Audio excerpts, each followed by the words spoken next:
The Kings begin their road trip 0-2, losing in Denver and now coming into New York and losing this one 143-120. So obviously not pretty when you're giving up 143 points. And this is kind of the first roadblock that the Kings have hit in the Doug Christie era. The honeymoon period is kind of over, and that's not necessarily a bad thing. It's just, how do the Kings now respond from this? Because obviously it was a tough back-to-back game going into Denver, and then any game where you go into New York, it's going to be tough. And we have this whole, Fox injury situation. He has 5 different injuries, and so it's kind of like you're hitting some adversity now, and how do you respond to it? But this was a game that the Kings kept close until the fourth quarter. Then, it kind of fell apart in the fourth quarter. We had the weird rim delay, and then the game just got away from them. And, the Knicks built up multiple big leads in this game. Kings came back, and that's what we've seen a ton from this Kings team. They've shown the ability to fight back and win a lot of those games, but eventually, you're kind of bound to not be able to win some of these crazy comeback games, like in Denver when they almost came back from 25 down in the fourth quarter. Eventually you get kind of punished for showing up a bit late. And the Knicks really just picked this Kings defense apart. It was a very physical game. It was pretty much the same thing as last year when the Kings played the Knicks, where there was that game last year where nothing was a foul, just super physical. And so obviously it was a disappointing way for the game to be officiated.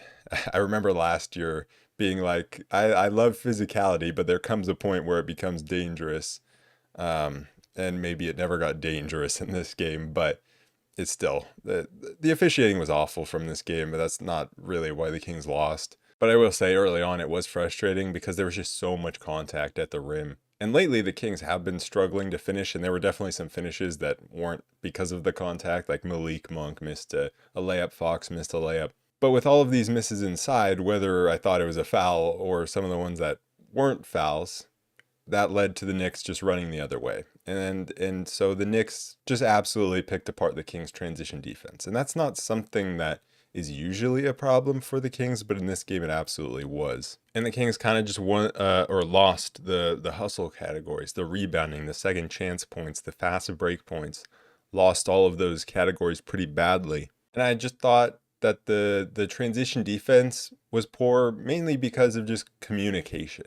There were just too many times where the Kings were just not organized. And there was one moment where Keegan is getting back in the first quarter, and he's got Domas kind of with him, but Keegan is the furthest back, and he takes so long to realize that he needs to take ball, and he doesn't communicate with Domas.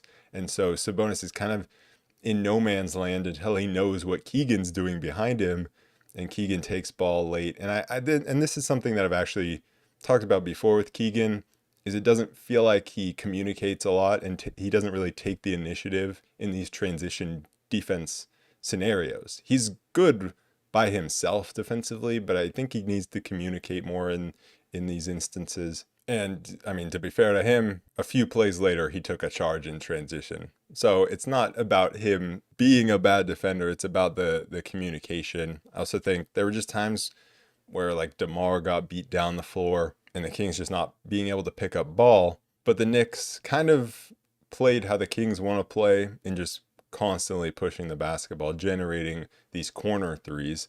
And in the second quarter, the Kings punched right back and got back into the game doing pretty much the same thing. But the Knicks were just more consistent in running in transition. It was just such a weird game because of all the misses around the rim on both sides, really. And so a lot of the game became about driving into the lane and then kicking out for the corner threes. And the Kings just did a poor job of defending the corner three.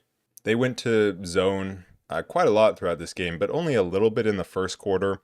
And it got absolutely scorched in the first quarter, either by guys just getting to the middle of it too easily or just Landry Shamet going to the corner and getting a wide open shot. So that zone defense that we've seen the Kings try to pull out a lot more under Doug Christie, it wasn't a good start for it. Offensively, the Kings were okay in that first quarter. I mean, it was all Sabonis and Monk. Sabonis had some really nice moments pushing the ball in transition. He found Monk in the corner on one really nice pass. Keegan hit a deep three. Trey Lyles came in and gave a big 6 points that the Kings desperately needed in the first quarter.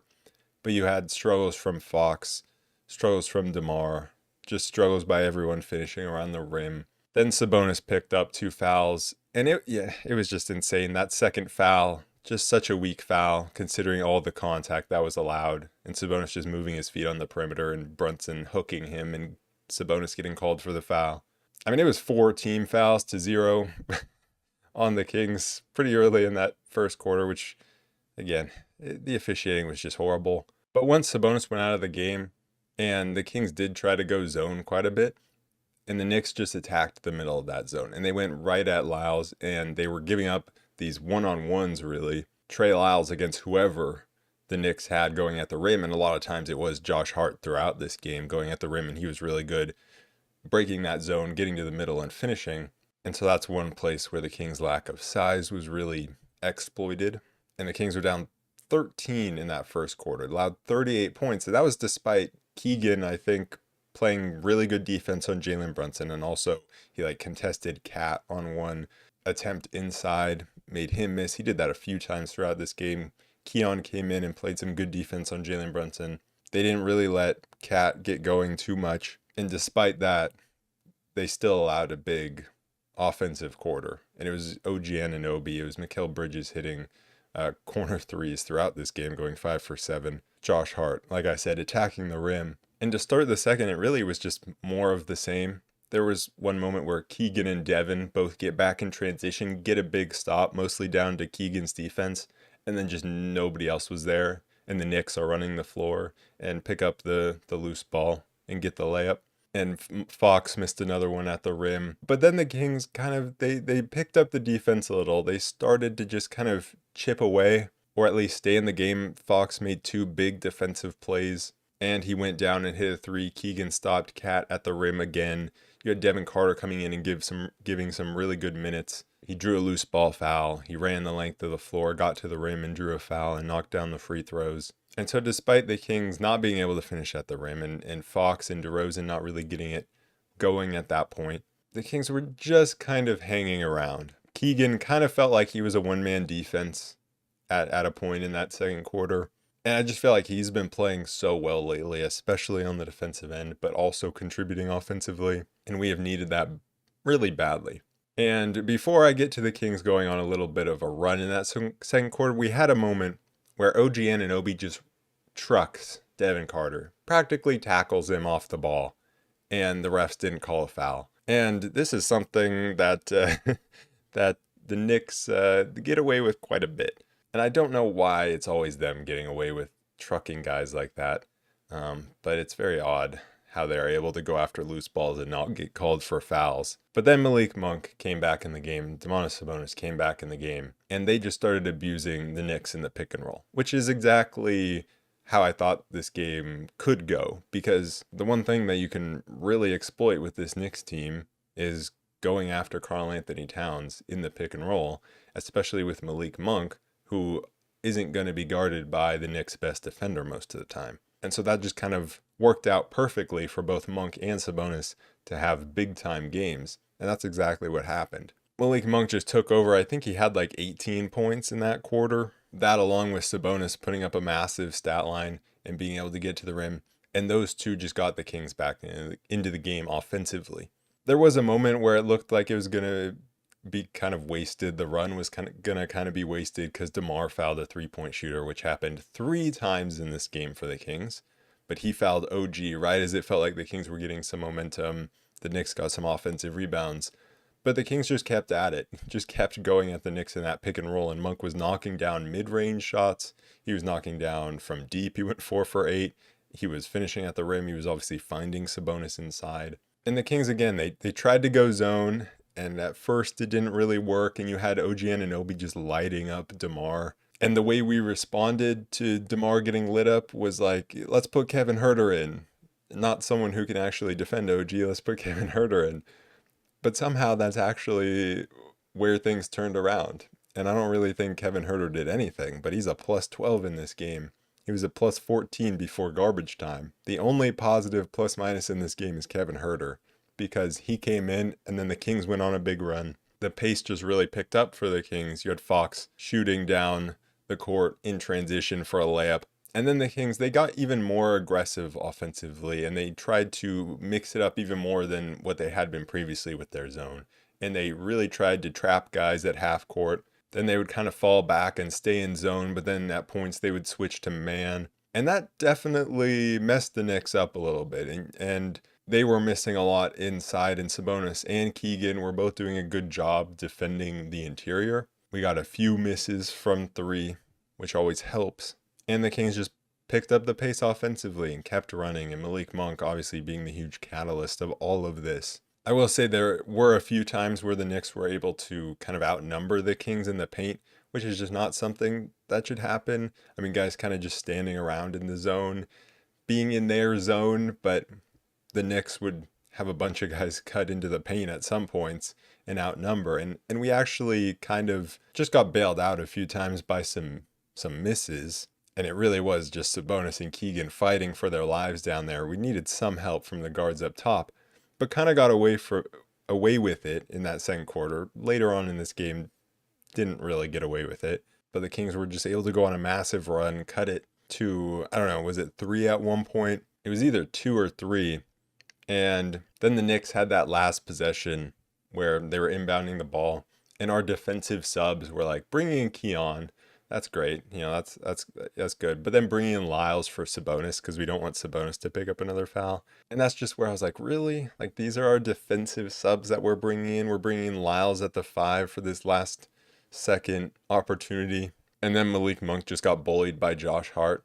And so that's where I felt like you could throw a Devin Carter in there as a defensive sub. But it was still a great end to the half. But that just kind of annoyed me, because that's been something that the Kings haven't really been doing. They haven't been going offense, defense, subs in these types of situations. I mean, they did, obviously. They brought in Keon, they brought in Lyles, so they brought in subs, but I just feel like you could make more defensive subs. You don't have to leave Malik Monk in the game in that situation. So the Kings got back into the game because of their defense, and because that zone defense started to succeed, and they started to force some misses and be able to get out in transition. And then obviously the pick and roll game. So at the start of the third quarter, that defense just went away. And this is where I see this starting lineup struggle sometimes, because I think at times this unit, when locked in, can be really good. And it can go to this zone defense. That can kind of junk things up a bit. But it's just how consistently can this starting lineup play good defense? On any given game, they could come out and be locked down defensively, and it looks great. I just think consistently, when you're talking about a full regular season, that's not really what you want to rely on. And you don't want to have to kind of rely on going to these different type of defensive schemes to be able to get stops. And so obviously we'll see how it continues to develop on this road trip and in coming games, and see if the defense really becomes a problem. Because I would like a starting lineup that sets the tone a little better defensively. Because the third quarter, it was just all offense. DeMar came out, started to knock down some shots. Keegan hit a 3. But the Kings just allowed a ton of open corner threes. And it happened both when the Kings were in man. Keegan trying to get around a screen left Brunson in the corner. And also in zone, when Keegan helped into the paint, when Sabonis was one-on-one, and they kick it out to OG Anunoby. And so in some of these moments in the zone, there was just some overhelping. But I feel like they overhelped on the drives. But then, if they would overhelp, then they kicked to the corner for 3. If they wouldn't help, then the Knicks would get to the rim, they would put up a shot, but then nobody was crashing, and nobody was trying to get in there. And so it just felt like in that third quarter, the Kings kind of had the wrong balance of when to send guys and who to go and help in the paint. And so in that second quarter, really, Sabonis and Keegan were able to hold it down, but then you saw the gaps open up in that third quarter when you have DeMar DeRozan as the other guy down low, who's not going to get in there and get up for a rebound or get up and block a shot, and who isn't going to be super mobile. And you're also not going to have, the guards also weren't coming down and helping at all. So the Knicks just so many times were able to outnumber in the paint. But despite the Knicks hitting all these corner threes or getting inside and getting offensive rebounds, the Kings were doing the same thing on the other end. I mean, not in the exact same way, but they were scoring, they were keeping up. Keegan had like a massive offensive rebound, and it was after he came up with a massive defensive rebound, and he kicked it out to DeMar for three. I mean, Keegan's rebounding and just his fight inside was insane in this game because we needed it so badly because he was left to do so much inside. He ended with 8 rebounds, 3 steals, 2 blocks, and the Kings were still in within 3 kind of late in that third quarter, and then the Kings fouled 2 3-point shooters. And it was the Keegan one, which was, a little rough. It's like, was he really stepping into Brunson's landing space? I don't know. That one was a bit rough. But then you have Keon fouling a 3-point shooter, which Keon has fouled so many 3-point shooters lately. And I feel like those were just such big moments in this game. I mean, that was a massive turning point. And this has just been a problem for the Kings. They fouled 3 3-point shooters in this game. They've done it so much over the last month. And they just have to be more disciplined because those are massive moments. You cannot give other teams 3 free throws that often because that happens and the Knicks go up 9. And now you're taking out Sabonis, Monk, and DeMar. And you're leaving Fox, who has really been struggling the last few games and is obviously not right. You're leaving him in alone to run the offense, which I just think I think that's a really bad idea. And we saw Doug McDermott in this game, and he didn't get any shot attempts, but you saw the Kings trying to space the floor for Fox. But I just think in a moment where Fox has really been struggling, I feel like you can't go with a substitution pattern that's going to leave him out there without much help in terms of creation.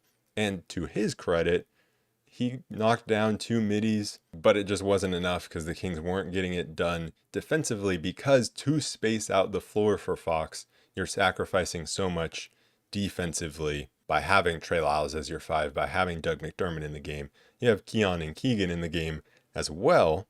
I am glad that the Kings did just pick a direction. They're just like, okay, we're just going all offense. We're just going to try to outshoot them, and we have 4 good 3-point shooters in the game around Fox. That's good. And so in a moment where Fox is all right and isn't shooting 6 for 20, I would be, okay with this. And if the Kings hadn't fouled the 2 3-point shooters, and if the Kings hadn't allowed, Mikal Bridges to get an open layup on the last play of the quarter, it would have been okay. And the Kings wouldn't have blown such gotten down so much at the end of the third quarter. And that's the thing. I don't know what to do about this whole De'Aaron Fox situation because he's obviously struggling so much right now offensively. He's still been fine defensively, and he's had some big playmaking games recently. And he's still a positive to this team compared to the alternative. But at the same time, I mean, is it worth it to sit him down just a few games to get right? Is that all he needs to get a little better? I mean, I know he's not going to get fully healthy through sitting down for a few games, or is he going to come out next game and just be really good? I don't know, but it's definitely starting to get worrying. But the end of the third quarter was just so disappointing because it was just like these mental lapses defensively, fouling 3-point shooters and not defending on the last possession of the game and letting a guy go right to the rim to go down 11. And so if you just don't do those 3 things, and if you're able to get stops, I mean, you're only down 3, and maybe you have a shot going into the fourth. But the Kings just weren't able to do it in the fourth. They started out allowing an offensive rebound, and then you had the rim delay, which was funny. You allowed a couple of Mikal Bridges corner threes, one off just bad communication. Like Trey Lyles didn't cut off the ball handler on his hedge, and then he gets switched onto Brunson, I think it was, and then Fox is chasing him around Bridges, but he gets screened off. There's not really communication, and Lyles is late to close on Bridges. He hits the 3. And the Knicks just kept running in transition, and they never stopped, and they didn't even really need much Karl-Anthony Towns in this game. And by the time Monk and Sabonis came back into this game, it was just a little too much of a deficit. Monk came in and he tried to bring us back into it, but his shot making wasn't quite the same level it was in the second quarter. So it was just too little too late. And the Kings were just never able to mount a run from there. Going into the individual performances though, we have Sabonis. putting up a triple-double, 25 points, 13 rebounds, 12 assists. He was also asked to do a lot defensively by being at the middle of the zone and having guys constantly attacking him. And he did well defensively inside as guys came at him, and he did well defensively against Cat as well. So he had a big game, super efficient, 11 for 14. Monk, kind of the same thing, super efficient, 12 for 21, 4 for 8 from 3 for 31 points and 9 assists. They were able to carry the offensive load, but the defense just wasn't there enough. And if the defense had been there, the Monk-Sabonis pick and roll game probably would have been enough to win this game on its own. DeMar did chip in 18 points, 6 for 12 from the field, 2 for 4 from 3. He continues to shoot threes and make them. So that's a good sign. And I did think this was a good offensive game from DeMar in the sense of these other guys really have it going, and he just kind of took a backseat and was efficient in playing off ball. Defensively, though, definitely not a great game. Keegan, 12 points, and like I said, 8 rebounds, 3 steals, 2 blocks. He had 4 assists, went 5 for 11 from the field, and hit 2 threes. Just imagine if this team had another Keegan. If we could just duplicate Keegan Murray, which I've said before, and then people have mentioned that there is a duplicate Keegan Murray, and I didn't even think about that as I said it this time. But actually duplicate Keegan Murray and get another player like that, it would help this team so much, because when I look at the Knicks, I mean, I see OG Anunoby.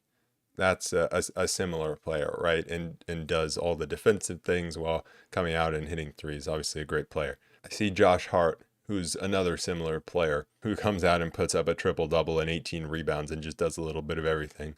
And I see Mikal Bridges in the same way. And so if the Kings could just get one more player like that, that would be very nice, because we have Keegan Murray on one side. Imagine if we had another Keegan Murray on the other side of that zone, wreaking havoc as well. And then you had Fox, 6 for 20 from the field, 2 for 6 from 3, 14 points, 4 assists. He was questionable coming into this game with a thumb injury. Obviously, we know what's going on with his pinky, the glute injury. He just right now doesn't seem to have the same offensive ability that we're used to from him. And so hopefully he is getting healthier by the day and not unhealthier by the day. You know, hopefully things are getting better and not worse as he's playing, because, you know, if they are getting better, then obviously it's great that he's playing through all of this, right? And he's fighting for the team to be able to play through all this. Just the question is it better to sit him a few games? Would he get even healthier if you just like sit him 2 games and then he comes back and is able to provide even more? And as someone who's not a medical expert and doesn't even know exactly what's going on with him, that's impossible for me to say. So that's just obviously down to the team. But then the bench comes in, and, you know, this is a Knicks bench that scores the least amount of points in the league, and a Kings bench that I believe is 28th. So there's never going to be too much production. Lyles did come in and give us 6 points in the first quarter. Him being asked to be at the middle of the zone has not worked out well for the Kings. You know, he's not Sabonis at the rim in terms of rim protection. And I hope someday soon he won't have to play the stretch 5 as much, because I feel like Trey Lyles can be good as a stretch 5 in certain situations. But he is better as a 4, and so we'll see if the Kings ever get someone to play the 5. But I do feel like we're kind of missing out on the best of Trey Lyles by playing him in that position. And by playing him in that position so consistently, because I think every once in a while you go stretch 5 and it makes sense. But it hasn't been super pretty for him the last little bit after he went on a hot streak. And again, like, he wasn't bad in this game, but it just hasn't been that peak Trey Lyles. Keon Ellis, he played 17 minutes, had 6 points, 2 for 4 from 3. Played some nice defense. I mean, I thought he was good, especially early on Jalen Brunson. Sure, you know, I might have slipped on that one Jalen Brunson play. But then he got a steal in the same possession. So he kind of, you know, it doesn't count if he forced a turnover on the same possession that he got his ankles broken. Devin Carter, thought he played some good minutes, and I thought that he could have played even more. I feel like the last few games, his few minutes have not been positive, and so it was nice to see him come in and I think give positive minutes. Because that's the thing about a guy who comes in and he plays like 3 minutes. It's like for a starter, you go through a bad 3-minute stretch, and then you just keep on playing, and then you play a good 3-minute stretch. But for Devin Carter, it's like you come off the bench, And if you have a bad 3-minute stretch, that's your entire game. And so it was good to see him come in and have a good 3-minute stretch, because I do think we need him, and I would like to see even more minutes for him. Kevin Huerter played 10 minutes, didn't really do anything. Doug McDermott, 9 minutes, didn't do anything.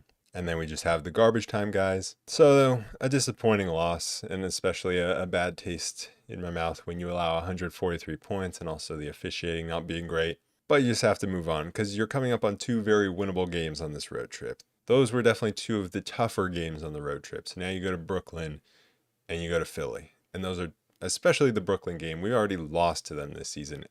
It's a very different team. They've had Cam Thomas, Cam Johnson out. You never know who's going to sit for them. Other guys sit out as well. This is not the same Nets team that at the beginning of the season was playing super competitive games. Every once in a while they'll play a competitive game, and they played the Knicks close not too long ago, but this is a team that gets blown out quite a bit. They're full tank mode, and they have players out there that if you put pressure on them and come out with the right intensity defensively, you shouldn't even have to really play any good offense to be able to win this game. I think if the Kings come out and play the right way, they have D'Angelo Russell now. Like, that's the one guy who's been playing, although I know he didn't play last game, so I have no idea who's going to play. But D'Lo is the one guy that could be like a competent ball handler on this team. I don't really feel like they have any other really competent playmakers. And so it's ball pressure, ball pressure, ball pressure. Make them uncomfortable and get out in transition. Anyways, that is it for this episode of the Roll Report. I will be back to recap that game on Monday against Brooklyn. And so I will see you guys then. Peace.